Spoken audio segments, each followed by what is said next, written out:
Everyone, अगर आप किसी भी गवर्नमेंट एग्ज़ाम की तैयारी करते हैं तो आपके लिए जो करंट अफेयर का जो चीज़ें हैं उसमें भारतीय इतिहास की प्रमुख तिथियाँ, भारतीय इतिहास से हमेशा क्वेश्चन हर एक एग्ज़ाम में पूछे जाते हैं, चाहे आप किसी भी तरह का कोई भी गवर्नमेंट एग्ज़ाम दे रहे हो। अगर मैं इसके टोटल 5-6 पार्ट्स आने वाले हैं, अगर आप उन सभी को देख लेते हैं तो मैं पूरे दावे के साथ कह सकता हूं कि आप किसी भी गवर्नमेंट एग्ज़ाम की तैयारी कर रहे हैं तो आपका उसमें से एक भी क्वेश्चन छूटने वाला नहीं है।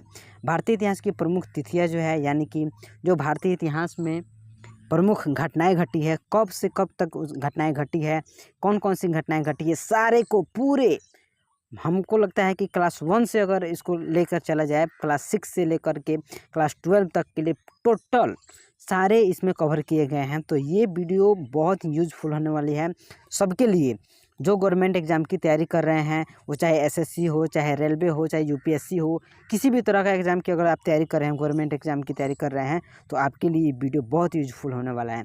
तो चलिए आगे देखते हैं कि इसमें किस किस तरह का प्रश्न है। साथ ही मैं चाहूँगा कि इसके जो 4-5 पार्ट आने वाले हैं उसको भी आप पूरे देखें तो भी आपको समझ में अच्छे से आएंगे। पहला क्वेश्चन है, कुतुबुद्दीन ऐबक द्वारा सल्तनत की स्थापना, यानी कि कुतुबुद्दीन ऐबक ने सल्तनत की स्थापना कब की थी? अपनी सल्तनत की स्थापना उसने कब की थी? 1206 ईस्वी में। साथ ही अगला क्वेश्चन है, तराइन का प्रथम युद्ध कब हुआ था? तराइन का प्रथम युद्ध कब हुआ था? 1191 ईस्वी में। तराइन का प्रथम युद्ध 1191 ईस्वी में। मोहम्मद गौरी का गुजरात पर आक्रमण, पृथ्वीराज चौहान का सिंहासन से हटना, यानी कि इसमें दो घटनाएं हैं।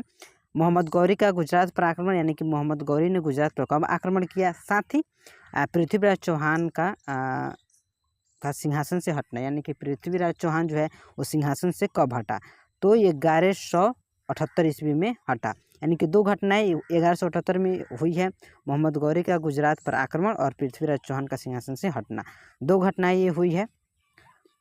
अगला क्वेश्चन है, मोहम्मद गजनवी का सोमनाथ पर आक्रमण, यानी कि मोहम्मद गजनी ने जो है वो सोमनाथ पर कब आक्रमण किया? तो 1025 ईस्वी में। 1025 ईस्वी में। मोहम्मद बिन कासिम का आक्रमण, यानी कि मोहम्मद बिन कासिम ने कब आक्रमण किया? तो 712 ईस्वी में। मोहम्मद बिन कासिम का आक्रमण, मोहम्मद बिन कासिम ने कब आक्रमण किया? तो 712 ईस्वी में। चीनी यात्री वेनसांग की यात्रा, यानी कि चीनी यात्री वेनसांग भारत कब आया था? चीनी यात्री वेनसांग की यात्रा उसने कब से कब तक यात्रा की थी? तो 629 ईस्वी से लेकर के 645 ईस्वी तक उसने क्या किया था? यात्रा किया था। हिजरी संवत का आरंभ, हिजरी संवत का आरंभ कब हुआ? 622 ईस्वी में। हिजरी संवत का आरंभ कब हुआ? 622 ईस्वी में।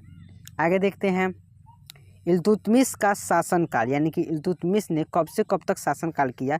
उसने कब से कब तक अपना गद्दी संभाला? तो 1211 ईस्वी से लेकर के 1236 ईस्वी के बीच उसने अपना शासन किया। मोहम्मद पैगंबर का जन्म, यानी कि जो पैगंबर है उनका जन्म कब हुआ था? मोहम्मद पैगंबर का 570 ईस्वी में। मोहम्मद पैगंबर का जन्म कब हुआ? 570 ईस्वी में। सारे को आप नोट करते जाइएगा। इसका जो है पीडीएफ आपको मेरे व्हाट्सएप चैनल में मिल जाएगा, तो आप उसको जरूर से फॉलो करके रखिएगा। मैं उसका लिंक डिस्क्रिप्शन में डाल दूंगा, वहाँ से आप जाकर के इसको चेकआउट कर लीजिएगा। फहान का भारत आगमन, यानी कि फहान भारत में कब आया, कब उसने भारत में अपना आगमन किया, कब उसका यात्रा किया? तो 405 ईस्वी में। गुप्त सम्राट समुद्रगुप्त का शासन, यानी कि गुप्त सम्राट समुद्रगुप्त ने कब शासन किया? 335 ईस्वी में। कब शासन किया? 335 ईस्वी में। गुप्त वंश की स्थापना, यानी कि गुप्त वंश की स्थापना कब हुई? चंद्रगुप्त प्रथम का शासनकाल और गुप्त वंश का आरंभ। देखिए, तीन घटनाएं एक साथ हुई है। कितने कितने सन के बीच हुई है इसको देख लेते हैं। गुप्त वंश की स्थापना, चंद्रगुप्त प्रथम का शासन और साथ ही गुप्त वंश का आरंभ। तो ये तीनों जो है वो 319 से लेकर के 320 ईस्वी के बीच ही आरंभ हुई है और ये घटनाएं घटी है। शक संवत का आरंभ कब हुआ? 78 ईस्वी पूर्व। शक संवत का आरंभ कब हुआ? 78 ईस्वी पूर्व। विक्रम संवत का आरंभ कब हुआ? 58 ईस्वी पूर्व। विक्रम संवत का आरंभ कब हुआ? 58 ईस्वी पूर्व। तृतीय बौद्ध संगति कब हुई थी? तृतीय बौद्ध संगति कब हुई थी? 250 ईस्वी पूर्व। 250 ईस्वी पूर्व। कौटिल्य द्वारा अर्थशास्त्र की रचना, यानी कि कौटिल्य ने अर्थशास्त्र की रचना कब की? 300 ईस्वी पूर्व। मेगास्थनीज की भारत यात्रा, यानी कि मेगास्थनीज ने भारत की यात्रा कब की? 305 ईस्वी पूर्व में। सेल्यूकस का भारत पर आक्रमण, यानी कि सेल्यूकस ने भारत पर कब आक्रमण किया? 305 ईस्वी में। दो घटनाएं 305 ईस्वी में हुई है, एक मेगास्थनीज की भारत यात्रा, यानी कि मेगास्थनीज भारत की यात्रा 305 ईस्वी में किया, और सेल्यूकस का भारत पर आक्रमण जो है वो 305 ईस्वी पूर्व में हुआ। चंद्रगुप्त द्वारा नंद वंश का अंत, यानी कि चंद्रगुप्त ने कब नंद वंश का अंत किया? 324 ईस्वी पूर्व। बहुत अच्छे क्वेश्चन हैं आगे। अब अगर आप वीडियो में आगे तक बने रहेंगे, साथ ही इसके 4-5 पार्ट जो आने वाले हैं उसको देखेंगे, तो पूरी तरह से आपकी ये क्लियर हो जाएंगी। यूनान के सिकंदर महान का भारत पर आक्रमण, यानी कि जो यूनान के सिकंदर महान था उसने भारत पर कब आक्रमण किया? 327 ईस्वी पूर्व में। महात्मा बुद्ध को कुशीनगर में निर्वाण प्राप्ति, यानी कि महात्मा बुद्ध को कुशीनगर में निर्वाण की प्राप्ति कब हुई? 483 ईस्वी पूर्व में।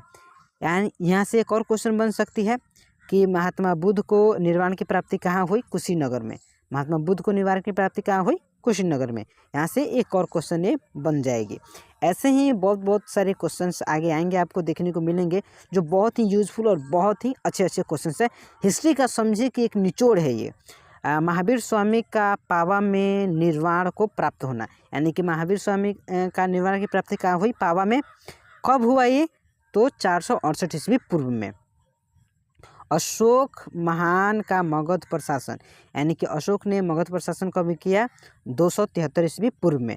ऐसे ही और वीडियो के लिए चैनल को सब्सक्राइब कीजिए, वीडियो को लाइक कीजिए, अपने दोस्तों के साथ शेयर कीजिए जो भी गवर्नमेंट एग्जाम की तैयारी कर रहे हैं। अगले क्वेश्चन को हम देखते हैं। महावीर स्वामी का कुंडलग्राम में जन्म, यानी कि महावीर स्वामी का जन्म कहाँ हुआ था? अगर कोई पूछे तो क्या बताएंगे? कुंडलग्राम में। कब हुआ था? तो 540 ईस्वी पूर्व में। हर्यक वंश के संस्थापक बिंबिसार का मगध में शासन, यानी कि हर्यक वंश का संस्थापक कौन था? बिंबिसार। हर्यक वंश का संस्थापक कौन था? बिंबिसार। और उसने मगध पर शासन कब किया? 544 ईस्वी पूर्व में। 544 ईस्वी पूर्व में। लुम्बिनी में महात्मा बुद्ध का जन्म, यानी कि महात्मा बुद्ध का जन्म कहाँ हुआ था? लुम्बिनी में। कब हुआ था? 567 ईस्वी पूर्व में। ऋग्वैदिक सभ्यता का आरंभ, ऋग्वैदिक सभ्यता का आरंभ कब हुआ? 1500 ईस्वी पूर्व।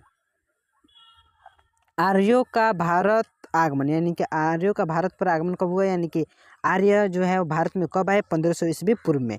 दो घटनाएं 1500 ईस्वी पूर्व में हुई है, एक ऋग्वैदिक सभ्यता का आरंभ 1500 ईस्वी पूर्व में हुआ है, और आर्यों का भारत आगमन भी 1500 ईस्वी पूर्व में ही हुआ है। तो इन दोनों क्वेश्चन को अच्छे से याद रखिएगा। सिंधु घाटी सभ्यता का समय कब से कब माना जाता है? तो 2500 ईस्वी पूर्व से लेकर 1500 ईस्वी पूर्व तक सिंधु घाटी सभ्यता का समय माना जाता है। अगला वीडियो बहुत जल्द आने वाला है, तो आप अगर इस वीडियो को अच्छे से देख लिए हैं और आप इसका PDF चाहते हैं तो मैं उसका लिंक मेरे चैनल के डिस्क्रिप्शन में और कमेंट में दोनों में डाल दूंगा। वहां से जा कर के आप जो है मेरे व्हाट्सएप चैनल को फॉलो कर लीजिएगा, और वहां से इन सारे क्वेश्चंस के जो है आपको PDF मिल जाएंगे। इसी रूप में PDF नोट्स आपको मिल जाएंगे, वहाँ से आप इसको सेव कर लेंगे, वहाँ से आप इसको डाउनलोड कर लेंगे। ऐसे ही और वीडियो के लिए चैनल को सब्सक्राइब कीजिए, वीडियो को लाइक कीजिए, अपने दोस्तों के साथ शेयर कीजिए, और हमें कमेंट करके बताइए कि ये वीडियो आपको कैसी लगी। अगला वीडियो आप किस पॉइंट पे देखना चाहते हैं। सारे हिस्ट्री के जितने भी सन्स है पूरे को इस वीडियो में कवर किया गया है। बहुत मेहनत करके सभी को एक प्रॉपर नोट्स की तरह तैयार किया गया है। तो इस सीरीज़ को जो है 4-5 इसके पार्ट्स और आने वाले हैं, उसको भी आप ज़रूर से देखिएगा। तो आप अच्छे से, आपकी कोई भी क्वेश्चन, किसी भी तरह का कोई क्वेश्चन आपसे छूटने वाला नहीं है। किसी भी तरह का कोई भी गवर्नमेंट एग्जाम हो, पूरे दावे के साथ कह सकते हैं कि कोई भी आपके गवर्नमेंट एग्जाम दे रहे हैं उसमें से कोई भी क्वेश्चन मिस नहीं होगा। हिस्ट्री से खासकर डेट ऑफ बर्थ, यानी कि जो डेट तिथियां हैं इतिहास की, कब कौन सी घटना कब घटी है, उसमें तो आपको छूटने वाला नहीं है। ये पूरे दावे के साथ हम कह सकते हैं। वीडियो में हमारे साथ लास्ट तक बने रहने के लिए धन्यवाद।